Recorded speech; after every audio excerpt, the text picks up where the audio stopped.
Hello বন্ধুরা, আমি বাবা না নতুন একটা ভিডিওতে তোমাদেরকে স্বাগত। তো আজকের ভিডিওটা খুবই ইন্টারেস্টিং হতে চলেছে। তো আজকে তোমাদেরকে আমরা দেখাবো যে কলকাতা থেকে খুবই সামনাসামনি একদিনে ঘোরার সেরা 5টা ঠিকানা। নিজের বাইক অথবা নিজের গাড়ি নিয়ে অনায়াসে এই 5টা জায়গায় একদিনে তোমরা ঘুরতে পারবে কলকাতার খুবই কাছাকাছি। তো চলো ভিডিওটা শুরু করি। আজকে তাহলে দেখাচ্ছি তোমাদের 5টা এমন একটা জায়গা যেটা কলকাতা থেকে খুবই সামনাসামনি রয়েছে। অনায়াসে তোমরা একদিনে নিশ্চিন্তে ঘুরে এসে আবার বাড়ি ফিরতে পারবে।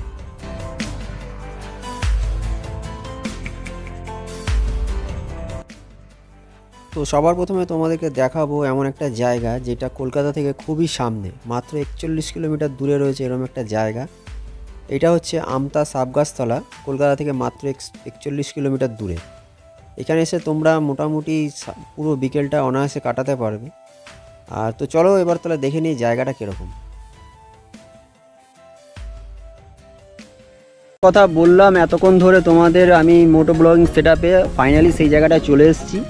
আর এখান থেকে জায়গাটার ভিউটা তোমরা দেখতে পাচ্ছ অলরেডি। আর পেছনে দেখতে পাচ্ছ এরকম একটা ব্রিজ আছে। আর কে পাহাড়ে যাবে, কে নদীতে যাবে, কে গঙ্গায় যাবে, কে সমুদ্রে যাবে, ওইসব না ভেবে এই জায়গাটা এসে একবার ভিজিট করো। আর আমার এখান থেকে পেছনের ভিউটা ঠিক এরকম। আর চারিদিকটা পুরো নির্জন, একদম সবুজ তৃণভূমি কাকে বলে এখানে এসে আমি চিনতে পারলাম বা দেখতে পারলাম বা বুঝতে পারলাম। পুরো সবুজ, ওই দূরে সব গরু রয়েছে, ওই পারে রয়েছে সমস্ত গরুরা আর কি ঘাস খাচ্ছে। আর এখানে একটা বড় খাল।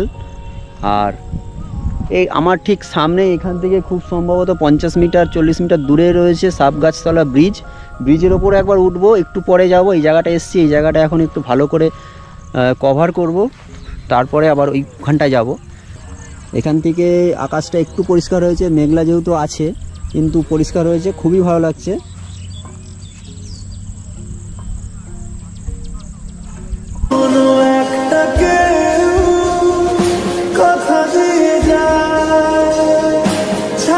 হাঁটতে হাঁটতে একটু এদিকটা করে যাব। এদিকটা একটা গরু রয়েছে, একজন রয়েছে। আর এই এপার থেকে ওই পারেও যাব। ওপারে রয়েছে একটা লক গেট দেখতে পাচ্ছি, আর ওই পারে একটা রাস্তা আছে, যার কারণে ওপারটা যাবো। ওপারটাও এরকমই পুরো সবুজ তৃণভূমি। আর যে ব্রিজটার কথা বলছিলাম, ব্রিজটা রয়েছে দূরে। আর এখান থেকে পেছনের ভিউটা ঠিক এরকম। আর এখানে বিকেল হলে এখানে অনেকে আসে, এখানে সময় কাটাতে আসে সন্ধ্যেবেলায়, বিকেলবেলা আমাদের এই যে জায়গাটা যে দেখাচ্ছি তোমাদের। আর এখন যেহেতু বাজে ঘড়িতে এখন 3:30 নাগাদ বাজে দুপুর, যার কারণে ফাঁকা রয়েছে। আর ফাঁকাতেই দেখতে ভালো লাগছে জায়গাটাকে। আর এখানে একজন ভদ্রমহিলা বসে আছে, ওনার থেকে একটু কিছু কথা জানবো, জেনে নেবো যে এখানটা শীতকালে কি হয়, পিকনিক স্পটের মতন কি ব্যবহার করা যায় কি যায় না, সমস্ত কিছু জানবো। আর ওপরে রয়েছে এরকম রাস্তাটা। কাকিমা, এইখানে ডিসেম্বর জানুয়ারি মাসে সবাই পিকনিক করে? হ্যাঁ, প্রচুর ভিড় হয়ে যায়? এপার ওপর পুরো ভিড় হয় না? আচ্ছা, এখানে কি পিকনিক করতে গেলে কোনো মানে ক্লাব বা কাউকে কোনো টাকা ফাঁকা দিতে হয়? গাড়ি ঠাড়ি এসে কোথায় রাখে সবাই? ওপরে বাঁধটা কোনখানে? এখানে এই বাঁধের ওই সাইড দিয়ে সবাই যেরকম সব এক ধারে রেখে দেয়, আবার গাড়ি যায়, যাতায়াত গাড়ি রেখে হ্যাঁ তারপর গাড়ি রাখে। আচ্ছা, মানে গাড়ি নিয়ে ধরো পিকনিক করতে কেউ আসলে ওই সাইডে রেখে এখানে পিকনিক করে আবার জিনিসপত্র নিয়ে আবার সব চলে যাবে, কোনো টাকা পয়সা কাউকে দিতে হবে না। এখান থেকে ব্রিজের ভিউটা এরকম। আর এখন ব্রিজটার উপরে আছি। আর ব্রিজটা থেকে আমরা যেখানটা ছিলাম, যেমন আমরা ছিলাম প্রথমে ওইখানটা ওইখানে। আর ব্রিজটার উপর দিয়ে নদীর ভিউটাও ঠিক এরকম, অসাধারণ লাগছে ব্রিজের উপর দিয়ে ভিউটা। আর এই ব্রিজটা হচ্ছে তোমার এখান থেকে একটা বাস বা একটা গাড়ি যেতে পারবে, ওপর দিয়ে গাড়ি যাওয়ার পর তারপরে এরপরের গাড়িটা যাবে। আর এখানে ছেলেরা সব ফুটবল খেলছে, দারুণ লাগছে এখান থেকে ভিউটা। তো এবারে তোমাদের বলবো 2 নম্বর জায়গাটা। এটি হচ্ছে হুগলি জেলার একটি গ্রাম, যেটির নাম হচ্ছে ইঞ্চিডাঙ্গা। আর এটা আমাদের কলকাতা থেকে মাত্র 30 কিলোমিটার দূরে রয়েছে, একদম NH2 পাশেই এই জায়গাটা রয়েছে। তো চলো এবার দেখে নিই এই জায়গাটা কীরকম। তো তোমাদের যে জায়গাটার কথা বলছিলাম, ফাইনালি সেই জায়গাটা আমরা চলে এসেছি। আর আমার চারিপাশে সৌন্দর্যটা তো দেখলেই, আর তার সাথে সাথে তোমাদেরকে দেখাচ্ছি চারিদিকে পুরো নিঃশব্দ একটা নিরিবিলি, চারিদিকে সবাই আছে, এরা সব রয়েছে। আর ওখানে কিছু ছেলেদের দেখলাম যারা ফটোগ্রাফি করছে, ভিডিওগ্রাফি করছে। আর চারিদিকে পুরো সবুজ, একদম নিরিবিলি নির্জন একটা জায়গা। তো দাঁড়িয়ে আছি এখন এখানে, চারিদিকে জঙ্গল দেখতে পাচ্ছি, আর মিডিলে দুটো মন্দির আছে। আর এইটা হচ্ছে ইঞ্চিডাঙ্গা গ্রামটার নাম। আর এখানে কিছু মন্দির আছে পুরো একদম গ্রামের মিডিলে। কি কি মন্দির আছে তোমাদেরকে দেখাচ্ছি একবার। সামনেই ঢুকে রয়েছে একটা বেদি এরকম। আর এইটা কিসের মন্দির আছে? এটা কালী মন্দির। এর সামনে রয়েছে একটা তুলসী মঞ্চ, আর এইখানে রয়েছে একটা মা কালীর মন্দির। তো এখন বন্ধ আছে যেহেতু সন্ধ্যা কোনো টাইম হয়নি খোলার। আর চারিদিকটা বেশ অন্ধকার অন্ধকার, একটা রোমাঞ্চকর ব্যাপার জায়গাটা। এই যে আমি পেছন দিকটাও দেখাবো তোমাদেরকে। আর এই বড় বট গাছটা হচ্ছে এখানকার একদম মারাত্মক লাগছে, একটা গায়ে কাটা দেওয়ার মতন একটা জিনিস সৃষ্টি করেছে এখানে। আর দুদিকে বট গাছ রয়েছে। আর এরই পাশে রয়েছে একটা শিব মন্দির। শিব মন্দিরের নাম হচ্ছে কি মহাকালেশ্বর শিব মন্দির। তো এই বট গাছটা এখানে দেখে কিন্তু ভয় লাগছে রীতিমতো। ওপরে একটা মৌমাছির চাক আছে যে ওখানে দুটো। আর তারই সামনে রয়েছে একটা মন্দির, আর এখানে লেখা রয়েছে মহাকালেশ্বর মন্দির, গোপালনগর, সাহানাপাড়া যুবক সংঘ। তো এইটা আমাদের এই সামনে রয়েছে ভোলে বাবার মন্দির। ঘন্টা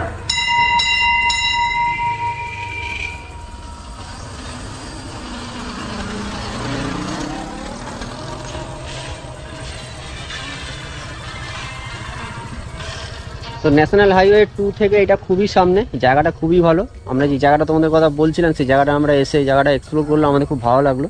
আর এই জায়গাটা একটা গা ছমছমে পরিবেশ, আর লোকজন খুবই কম যাতায়াত করে এখান দিয়ে, জাস্ট মন্দিরগুলোই রয়েছে। আর এখানটা একটু অন্ধকার, কারণ এখানটা চারিদিকে গাছপালাটা ভর্তি, আর বট গাছটার জন্য বিশেষ করে অন্ধকার। আর এখানে আরেকটা বট গাছ রয়েছে, এই একটা দুটো। তো 3 নম্বরে যে জায়গাটা রয়েছে সেটি হচ্ছে আমাদের কলকাতা থেকে খুবই সামনে, মাত্র 16 কিলোমিটার দূরে রয়েছে ডোমজুড়ের রাঘবপুরে। আর এটি হচ্ছে শ্রী শ্রী কালী মায়ের মন্দির, খুবই ভালো একটা মন্দির। তো ফাইনালি আমরা চলে আসলাম ডোমজুড় রাঘবপুর শ্রী শ্রী কালী মাতা মায়ের মন্দিরে।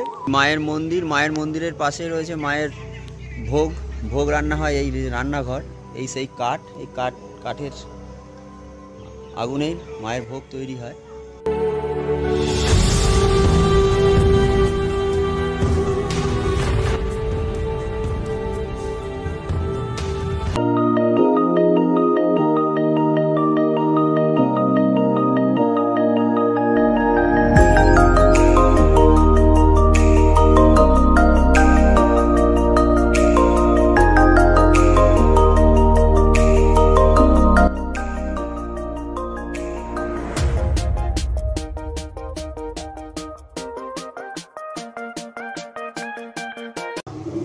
মন্দির প্রাঙ্গণটা খুবই বড়। পেছনে যেরকম মায়ের মূর্তি, মায়ের মেন মন্দিরটা রয়েছে, তার সাথে আমার এই পেছনটা রয়েছে নাথ মন্দির। এখানটা সবাই পুজোর সময় বসে সমস্ত কিছু প্রোগ্রাম হয়। আর এরই পেছনে রয়েছে ওদিকে একটা শিব মন্দির এর ওপরে, ওখানটাতেও যাব। আর এই রয়েছে মায়ের মেন মন্দির। আর তার সাথে রয়েছে মন্দিরের সামনেই এরকম বড় খেলার মাঠ, এই মাঠেই মেলা হয়। সো এই রয়েছে মেন মায়ের মন্দিরটা, শ্রী শ্রী কালীমাতা মন্দির, ডোমজুড়, রাঘবপুর, হাওড়া। তো তার পাশেই রয়েছে বড় বাবা মন্দির, শ্রী শ্রী ভোলে বাবার মন্দির। ওখানটাতেই যাবো, চলো।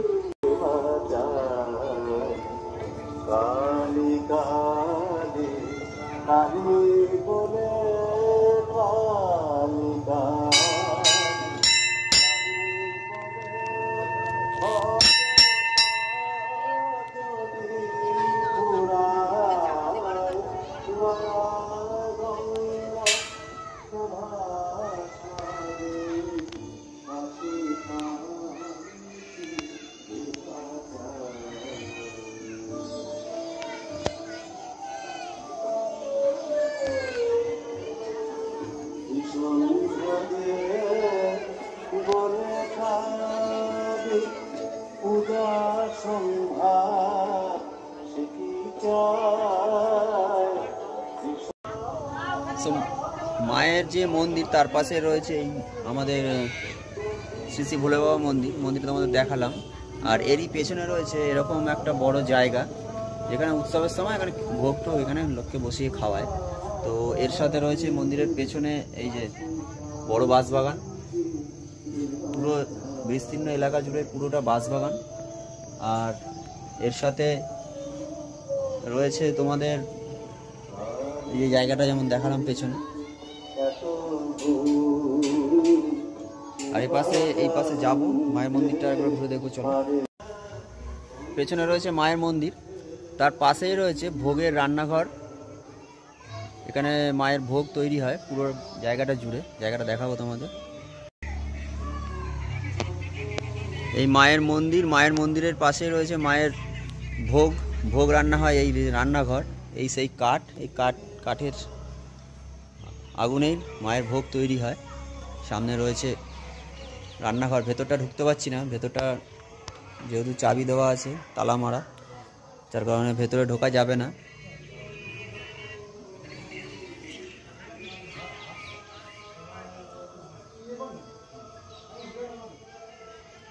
এই সেই কাঠ দিয়েই মায়ের রান্না হয় ভোগ। তো চলো ভেতরটা একটু উঠে দেখি, মায়ের মন্দির, মেন মন্দির, ভেতরটা একটু উঠে দেখি। সো চলো ভেতরে যাওয়া যাক।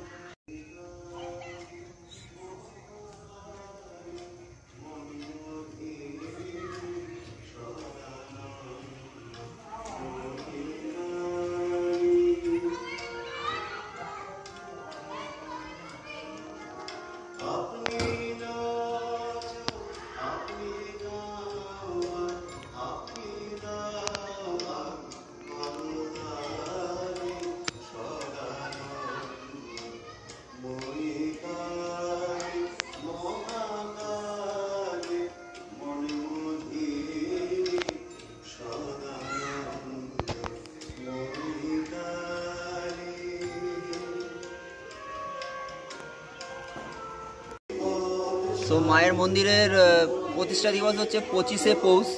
25শে পৌষ পুরো সকাল থেকে দারুণ উৎসব, ভিড়, এখানে উত্তেজনা সবই হয়। তো সেই দিনটা আসলে তোমরা পুজো অবশ্যই দিয়ে যাও। আর আমরাও এসেছিলাম এর আগে 25শে পৌষ প্রতিষ্ঠা দিবসে, আমাদের ভিডিও করা হয়নি। দারুণ জায়গা, আমরা আমাদের ইউটিউব ক্যারিয়ারটা এখান দিয়ে শুরু করেছিলাম। আমাদের ইউটিউবের ফার্স্ট ভিডিও এই মন্দিরটাই। তো তখন আমরা ঠিক মতন মন্দিরটা এক্সপ্লোর করতে পারিনি, যার কারণে আজকে আমরা আবারও এসেছি এই মন্দিরটা এক্সপ্লোর করতে। তো আশা করি তোমাদের ভিডিওটা পুরো ভালো লেগেছে বা ভালো লাগবে। আর তোমরা এখানে আসতে পারো, গুগল ম্যাপের লিঙ্ক আমি ডেসক্রিপশন বক্সে দিয়ে দেবো। গুগল ম্যাপের লিঙ্ক ফলো করে তোমরা এই রাঘবপুর শ্রী শ্রী কালীমাতা মায়ের মন্দিরে এসে একবার ঘুরে যাও, দারুণ লাগবে, দারুণ জায়গা। আর যেরকম বললাম 25শে পৌষ মাসের 25 তারিখে আমাদের এই মায়ের প্রতিষ্ঠা দিবস, এখানে প্রচুর বড় করে উৎসব হয়। এবার তোমাদের নিয়ে যাব কলকাতা থেকে একটু দূরে। কলকাতা থেকে এই মন্দিরটার দূরত্ব হচ্ছে 120 কিলোমিটার প্রায়। এটি হচ্ছে ক্ষীরপাই, যা তোমরা যেতে পারো, বাসে করে যেতে পারো কলকাতা থেকে, বা অথবা ট্রেনে যেতে পারো। ট্রেনে যেতে গেলে এখানে যেতে হবে হাওড়া থেকে পাঁশকুড়া থেকে তারপর আবার বাসে করে যেতে হবে ক্ষীরপাই থেকে টোটো করে পৌঁছে যাবে এই বড় মায়ের মন্দির। তো চলো এবার দেখে নিই পুরো মন্দিরটা, তারপরে আবার মন্দিরের সম্বন্ধে তোমাদেরকে বলছি। এসছি আমি পশ্চিম মেদিনীপুরের ক্ষীরপাই বলে একটা জায়গাতে, আর ক্ষীরপাইয়ের কাশিমগঞ্জ বলে একটা গ্রামে। তো ওখানে একটা ঐতিহাসিক মন্দির আছে, ইউটিউবে দেখেছি, আদার্স সমস্ত আর্টিকেলে দেখেছি। তো ভেতরে যাব, মন্দিরটা কি আর মা কতটা বড়, এখানে কতটা কি সব বৃত্তান্ত জানবো। তো ভেতরে চলো।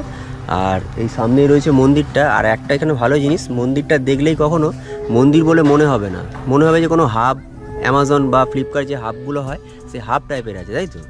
সেই হিসাবেই এখানে রয়েছে মন্দিরটা। মন্দিরটা কবে স্থাপিত হয়েছে, কি বৃত্তান্ত, মায়ের কি বৃত্তান্ত, সমস্ত কিছু জানবো। ভেতরে চলো, ভেতরে যাই, তারপর সব জানছি। সামনে দেখতে পাচ্ছি এরকম একটা স্ট্যাচু, এগুলো আন্ডার কনস্ট্রাকশন, এগুলো হচ্ছে। আর এই রয়েছে সেই মন্দিরের রাস্তাটা ঢোকার।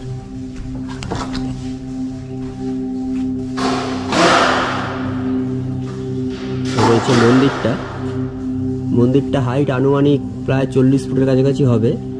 আর ভেতরে মায়ের হাইট কতটা হয় সেটা ভেতরে গিয়েই দেখবো।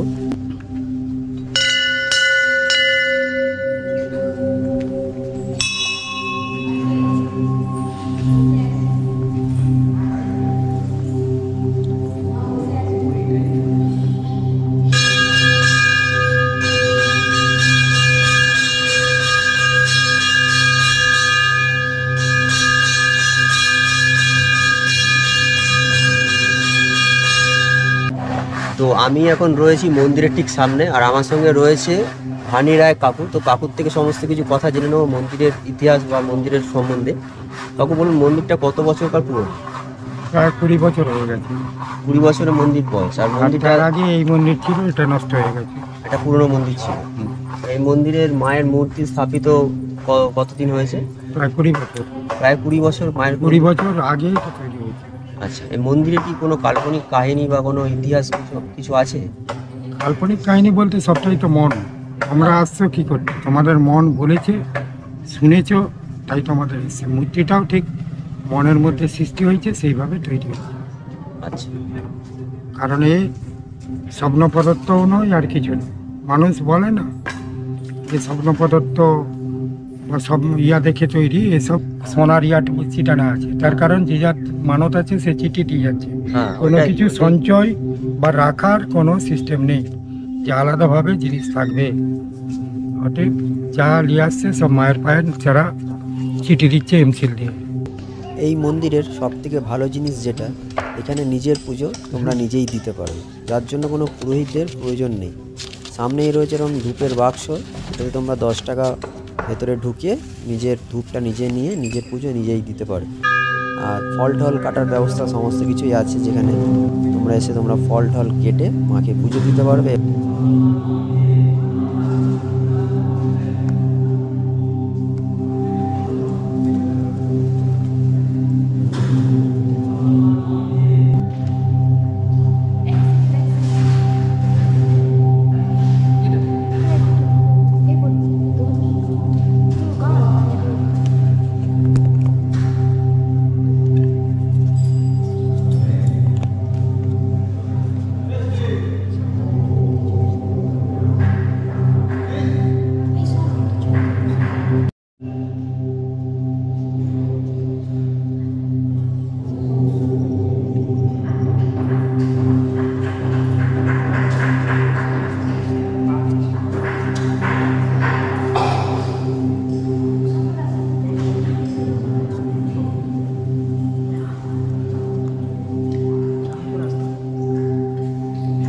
তো এইবারে তোমাদের যে জায়গাটার কথা বলবো সেটি হচ্ছে 5 নম্বর আমাদের এই ভিডিওর। আর কলকাতা থেকে প্রায় এটা 130-32 কিলোমিটার দূরে। এটি হচ্ছে সারডিহা এবং হেমাশুলি স্টেশনের মাঝ বরাবর এই জায়গাটা। 2010 সালে একটি অ্যাক্সিডেন্ট হয় জ্ঞানেশ্বরী এক্সপ্রেস হাওড়া টু মুম্বাই যেটা যাচ্ছিল। এই যাওয়ার সময় রাত্রির প্রায় 1:20 নাগাদ এই সারডিহা এবং হেমাশুলি স্টেশনের মাঝ বরাবর এটি অ্যাক্সিডেন্ট হয়। আর এই অ্যাক্সিডেন্ট হওয়ার পরেই এই সমস্ত ট্রেনের কোচগুলো এই রেল লাইনের পাশে এরকমভাবে এখনও অবধি পড়ে আছে। প্রায় 15 বছর কেটে গেছে।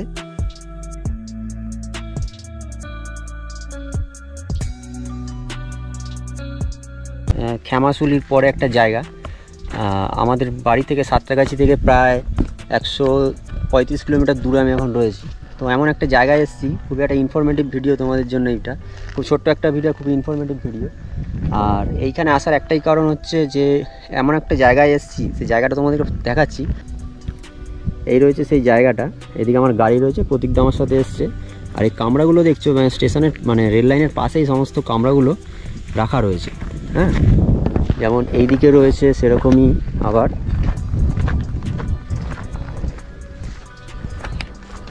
ওই যে ওই পারে দেখছো, ওই পারে রয়েছে, এদিকে রয়েছে, এদিকে রয়েছে, এদিকে রয়েছে সব কামরাগুলো যেগুলো অ্যাক্সিডেন্টে কবলে পড়েছিল, সেইগুলো রেল লাইন থেকে তুলে তারা এদিক ওদিক সব করে দিয়েছে, সমস্ত পাশে পাশে রেখেছে। যেমন এদিকে রয়েছে একটা বগি, একটা দুটো, ওইদিকে মালগাড়ির ইঞ্জিন, ওইদিকে 3টে আছে, আর এদিকে 4টে বগি রয়েছে, ওইদিকে একটা ইঞ্জিন ভেঙে পড়ে আছে।